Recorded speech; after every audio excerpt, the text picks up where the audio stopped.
What would you do if you walked into your child's school and found them eating food off the floor? One biker father faced this nightmare in America, and what he did next shook the entire nation. Don't forget to like, subscribe, and share. Where are you watching from? Let's get started. The morning sun barely cut through the grey clouds hanging over a small public school in rural Ohio. Most parents dropped their kids off without a second thought, trusting the system to keep them safe. But for Mike Walker, a longtime biker and single father, that trust would shatter in the most heartbreaking way imaginable. Mike was a member of a local motorcycle club, known for riding hard and living louder than most. Despite the tattoos covering his arms and the intimidating leather vest he wore, at home he was just a dad trying to raise his 8-year-old daughter, Lily. Since Lily's mother had passed away 2 years earlier, Mike had taken on every role: father, protector, and provider. Every morning he reminded her to be brave, to be kind, and to never let anyone make her feel small. That Tuesday, Mike arrived at the school earlier than usual to sign some paperwork. Parking his Harley near the entrance, he walked toward the building, boots echoing across the concrete. As he passed by the cafeteria windows, something made him stop cold. Inside, children were eating breakfast at long tables, but near the corner, Lily wasn't sitting with the others.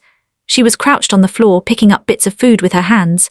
A half-empty tray lay overturned beside her. Other kids stared. A few laughed. No teacher rushed to help. Mike's heart slammed against his chest. For a moment he couldn't move. His tough exterior, built over decades of riding, fighting, and surviving, cracked in an instant. He pushed the door open and stormed inside. "Lily," he called out, kneeling beside her. Her eyes filled with tears when she saw him. She tried to smile like she didn't want him to worry. "It's okay, Daddy," she whispered. "They said my lunch card didn't work. I dropped my food and I was still hungry." Those words hit Mike harder than any punch ever had. He wrapped his jacket around her shoulders and lifted her into his arms. Turning toward the staff, his voice shook, not with anger yet but disbelief. Where were the adults? Why was my daughter on the floor? A teacher finally stepped forward, uneasy. "Sir, we're short-staffed. The kids are responsible for their trays. If a card doesn't scan, they have to wait." "Wait," Mike repeated, his jaw tightening. "So you let her eat like this?" No one answered. Mike carried Lily out of the cafeteria, every step heavier than the last. Outside, he sat her on a bench, wiped her hands clean, and promised softly, "No one is ever going to do this to you again." That day, Mike didn't just leave the school angry, he left changed. Later that evening, as Lily slept on the couch at home, Mike sat alone at the kitchen table. He stared at his phone for a long time, then opened a group chat marked with a familiar winged skull logo.